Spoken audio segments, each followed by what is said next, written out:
Welcome to the latest episode of the On My Hoops podcast. And oh my God, did Jason Tatum really just go Super Saiyan like that? Oh my goodness. And will somebody please tell me what the hell then got into the job? What the hell wrong with him? And not only that, we got a hell of a lot going on in this coaching search. On My Hoops, y'all. Sit back, grab a drink, grab a snack, roll something up. Let's talk some hoops. Y'all keep it locked on My Hoops.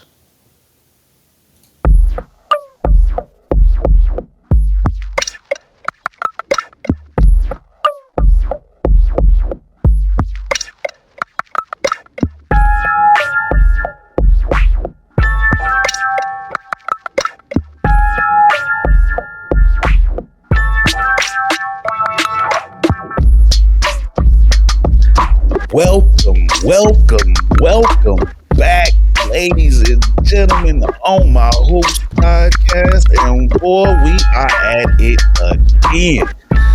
As always, I'm your host, John J. And man, we had a hell of a game 7 this weekend, y'all.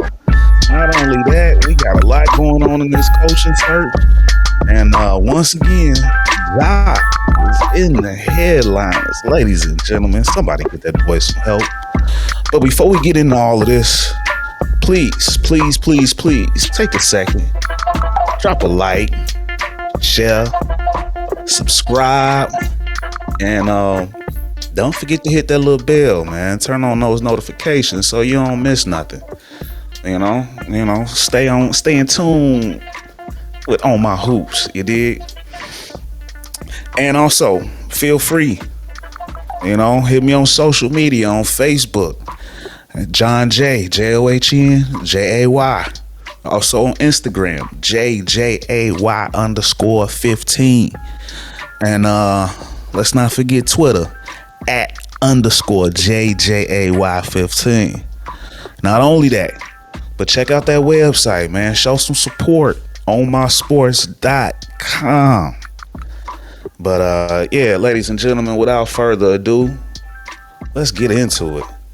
And we're going to kick this thing off first with a recap of that Boston and Philly game. That game 7, We only got one game 7 in the last round. And it was a bit of a blowout, but we got one, So we got to talk about Jason Tatum. Went absolutely bananas. I thought Embiid was the MVP. What did y'all think about that MVP performance? Y'all let me know down in those comments, because 51 in the closeout game, Steph Curry just had 50 in his closeout right before that. So, Jay Tate had to one up him. So I wonder if somebody gonna give us 52 in the next round. We'll see. But man, just real quick, it was insane, the performance he had. You could tell that he heard all of the noise about how he was starting off slow, and last for a couple games worth of first quarters he was not producing. He came out yesterday on fire. He came out aggressive. He took the shots. He wanted to close them out. He ended the night with 51 points, 13 rebounds, 5 assists, and a couple steals. Man, was insane. 6 threes, 17 of 28 from the field in 42 minutes. He went absolutely bananas. But let's not forget his Robin, his 1B, Jaylen Brown. Jaylen Brown did his thing too. He had a nice 25.6 rebound game. It really came down to those two, man. Those two boys, man, they put them on their back. It was no chance in hell they was gonna lose. Not only that, but Al Horford, the defense that he played on Embiid. What is it about Al Horford that he got Embiid's number like that? What is it about him that Embiid can't get past? Embiid is bigger. You would think he's a little bit more versatile, but Al Horford is just he like a fine wine, man. He just getting better with time out here. The defense is just still going strong. He's still playing championship level defense.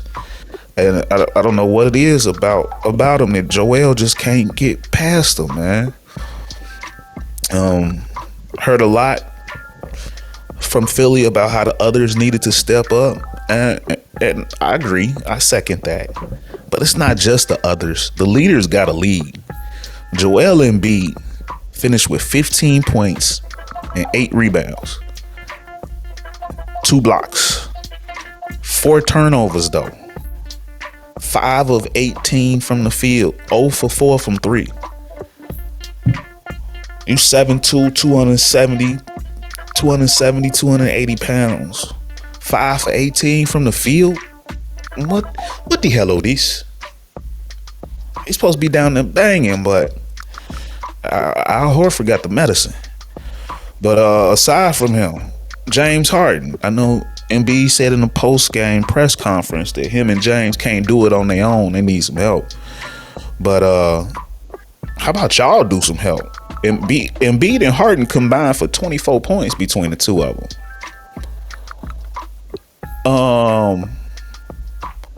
Y'all need more than just some help. Y'all need to actually show the hell up. James Harden, 9.6 rebounds, 7 assists, 3 from 11 from the field, 1 of 5 from the 3. I remember before the game started, Doc Rivers talked about how early his boys came out there and shoot around. He was like, no chance in hell was they gonna have a bad night. Well, they had a bad night. Maybe they overextended themselves in pregame. I don't know. But Tobias Harris and Tyrese Maxey was the best players. Somebody explain that. Stop right now. Hop in those comments. Explain it, please. Tell me that I'm seeing something that's totally off. But I don't get it. You say you want some help from the others. The others came. PJ Tucker gave you 11 points. I mean, that was the most that you could ever expect from him. You couldn't even have expected that from him. But the main guys saw how Tatum came out there and just snatched they damn heart out. They had nothing left. And you can blame the others if you want to, but Joel, James, need more from you guys. Don't blame the others. Y'all could have made that. James Harden had 2 40-point games in this series, and in the closeout game he had 9 points. I mean, I gave Devin Booker the business last time for this. James Harden, no excuses. There's no excuse for that. 3 of 11. Come on now. I don't want to hear nothing about you needed help. You needed to do. So, I mean, it is what it is. But because of it, guess what? We now have a complete Final Four rematch of the 2020 bubble. It's back. He said the bubble wasn't going to count, but seems like it did. So before I give my picks, I need y'all to hop in those comments. Do y'all think that the bubble rematch is going to turn out the same that it did last time? You think we're going to get a Miami-LA rematch? Y'all let me know. But just looking at this matchup, Miami and Boston. This is about the 3rd time they've matched up in the last 40 years. It's almost penciled in at this point. 2020 Miami won. Jimmy Butler was on his tear, like he's doing now. Last year, Boston won. Jason Tatum did his thing. And I'm just going to put it out there right now because I've already said who I got going in the finals, and nothing has changed. Has happened for me to change my opinion on that, but I got Boston winning this series. And I know Boston is right now an 8-point favorite heading into Wednesday. But it's more than that. You know, this isn't the Knicks. And it's no disrespect to the Knicks. I think they did a tremendous job. But this one of them Eye of the Tiger teams. You know, you got to bring your A game. And without Tyler Hero, I do expect Bam to play some good ball. I do expect Jimmy Butler to continue his tear. But Boston's just got too much. Everything Miami has, Boston has just a little bit more. Miami is a really good 3-point shooting team. Boston is better. They got more guys that's healthy right now that can knock that shot down. Bam should have a nice matchup because Boston doesn't really present a size mismatch. So Bam should be able to do his thing, but the Embiid stopper, the MVP stopper might have something to say about that. Al Horford might put him in jail for all we know. So it's really going to come down to Jimmy and Jason. And that's not to discredit Jaylen Brown. I think he going to go crazy as well. But, I mean, it's the matchup of the superstars. It's come down to those two guys the last couple times we've seen them play. So, I think it's going to be any different. And I just think right now, this year, Jason Tatum is just on another level. Jimmy is playing insane, and it's hard for me to root against Jimmy. Jimmy is one of my favorite players in the league. I like that dog mentality. But I think it only gets you so far, and Boston just has too much talent. So I'm going to say Boston in 6. Boston in 6. And if you want to hear my Western Conference predictions, feel free to check out the last episode. I give that. But just real quick snippet of that. Denver. I got a complete flip-flop of the 2020 bubble finals. Got Denver and Boston. I think both teams get there in 6 games. So, moving right along, and we ain't gonna take too much time today. I just really wanted to get into this because the last episode came out before Game 7, and Game 7 left us a lot to talk about, and since then we've had a couple other little things pop up. Like one, for instance, Ja. Here we go again. What the hell, man? Like, so you really just you had the meeting with Adam Silver, you looked in the camera and you just told everybody what they wanted to hear. You had zero intentions of making any type of changes. Come on now. I've heard a lot of people blame their friends. If I'm being totally honest, when I looked at the video, I don't think Ja didn't have the gun at first glance. When the camera got back on him, you saw it in his hand, and the friend immediately tried to put the phone down, but it was too late then. You can't blame nobody else. Ja's a grown man. Ja's living in this situation, and he chose to keep it going. And I would not be surprised if next season at 20, 30 games, maybe even 50, I wouldn't be surprised if they make him sit the whole season. I mean, at some point, Adam Silver is gonna want to make an example of this kid, and he can't be too happy that he looked him in his face, had this meeting, and he comes and does it right over again, and so little time. So, and then the funny thing about it is they just announced the All-NBA teams, and Ja's suspension is a big part of why he didn't make the All-NBA team. Hence why he lost $30 to $40 million on his contract by not hitting that All-NBA escalator. When he saw that, he made a little comment on social media, like he was going to get it back together, and guess what? He going to end up missing time again. It's probably going to take him out of the running already again. 20, 30 games. Hey, the new rule starting next season is everybody got to play at least 65 games to be considered for these major awards. You miss 20 games, you already out of the running. The season ain't even started yet. So way to go, Ja. Anybody, if somebody looking at this and knows him, somebody talk to that man. We love Ja. I love Ja. Ja is one of my favorite players. He is, to me, an amalgamation of Derrick Rose and Allen Iverson. And those are two of my favorite players of all time, and Ja is falling right into that category.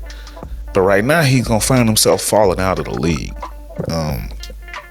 We said it time and time again. They're not finna allow this to They not finna allow you to jeopardize their league.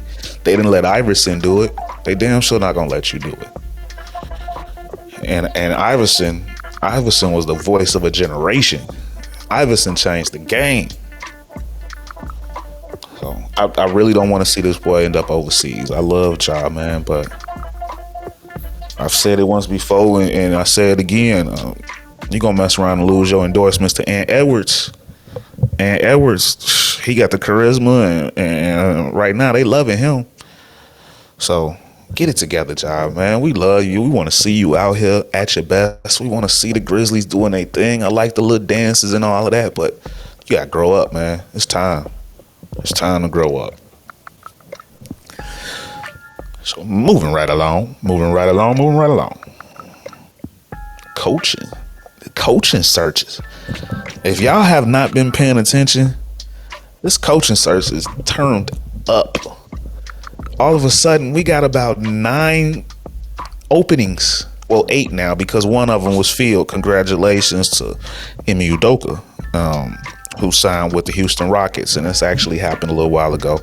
But we was in our playoff frenzy, so I didn't get a chance to get around to it. But absolutely, congratulations is in order. Ime Udoka with the Houston Rockets. I'm very happy for him, and I think that's a good look. Some more openings. The Detroit Pistons. And just a quick little rundown of some of the names on their list to enter the candidates for the Pistons. Adrian Griffin, assistant from the Raptors. Charles Lee, an assistant from the Bucks. Chris Quinn, an assistant from the Heat. Josh Longstaff, an assistant from the Bulls. Brian Keefe, an assistant from the Brooklyn Nets. Vanderbilt's basketball coach, Jerry Stackhouse. How about that on the list? Former UConn's coach, men's coach, Kevin Ollie on the list. He's getting a second interview. Pistons assistant, Jerome Allen. Pistons assistant, Rex Calamian. And Udoka was on the list, but he got hired for the Rockets job. Moving along, the Raptors. And they got a list of candidates. Kenny Atkinson from the Warriors, their assistant. Bucks assistant, Charles Lee. Suns assistant, Kevin Young. Kings assistant, Jordi Fernandez. Grizzlies assistant, Darko Rajakovic. Heat assistant, Chris Quinn. Las Vegas Aces, WNBA's Las Vegas Aces coach, Becky Hammond. Shout out to Becky Hammond. Raptors assistant, Adrian Griffin. Udoka was on the list. And get this. If y'all thought Steve Nash was a crazy hire back when he got that job, how about JJ Redick is on the list of candidates for head coach of the Raptors? He's already had an interview. How about that? We'll see how that goes. The Milwaukee Bucks, that's another team that's that is looking for a new coach, and I've already heard rumors of newly available Monty Williams from Phoenix as somebody is on a list of candidates. And not only him, but Mark Jackson. Mark Jackson is on the list of candidates for the Milwaukee Bucks, so that should be interesting. Moving along, the Washington Wizards. Now, this isn't a head coach job. This is a general manager job. So I apologize. Not 8 jobs, 7 jobs. But Tommy Shepard, he was fired. So they're looking for their GM in Washington. And Monty Williams, or Phoenix Suns, they let go of Monty Williams. So it's going to be interesting to see what they got up their sleeve. But yeah, the Phoenix Suns, Washington Wizards, Toronto Raptors, Houston Rockets, Detroit Pistons, Milwaukee Bucks. Jobs is out there, ladies and gentlemen. The jobs is out there. So what do you think is the most intriguing job? What do you think is the sexiest job? And do you think Mark Jackson gets back in? I'm so happy to see him as one of the candidates. I hope he gets a fair shot. But moving right along, last but not least, we've been building up to it all season long. The Victor Wembanyama sweepstakes. We finally find out tomorrow, Tuesday, who wins the lottery, the NBA draft lottery. The hype is real, ladies and gentlemen. This kid is looking like he's going to be an entire problem for this league. So, just a quick little rundown on who's going to be on hand to represent each team in the lottery. You know, that's always fun to see who's showing up and if they got any good luck. So, the Pistons, they're going to be represented by Ben Wallace, Hall of Famer. The Rockets going to have a new coach, Ime Udoka, out there. The Spurs will have managing partner Peter J. Holt. The Charlotte Hornets will have center Mark Williams, who was a rookie this past year. Portland Trail Blazers going to have three-time All-Star Brandon Roy out there. Shout out to Brandon Roy. Orlando Magic going to have their head coach Jamal Mosley out there. Indiana Pacers going to have guard Tyrese Halliburton. Washington Wizards will have head coach Wes Unseld Jr. Utah Jazz gonna have guard Colin Sexton. The Dallas Mavericks will have general manager Nico Harrison. The Chicago Bulls will have guard Dalen Terry, who was also a rookie last year. Oklahoma City Thunder will have amateur evaluation scout and former player Nick Collison. I did not know Nick Collison was a scout now. Did you? Hop in those comments. What we had. The Toronto Raptors will have general manager Bobby Webster. And the New Orleans Pelicans will have executive vice president of basketball operations David Griffin. So, who do you think gonna win the Wembanyama sweepstakes? Who do you want to win the Wembanyama sweepstakes? I know we talked about it once before, and of course, you know, the homer in me is going to take over. My first choice is Chicago. I'd love to have Chicago win the lottery and get Wemby. But I know that's very unlikely. But just out of the likely candidates, me as a basketball fan, I want to see him at either Houston or Charlotte. I think him with those young bucks out there in Houston, that new Ime Udoka head coach, I think that's a good spot. Jalen Green and Wembanyama, and give you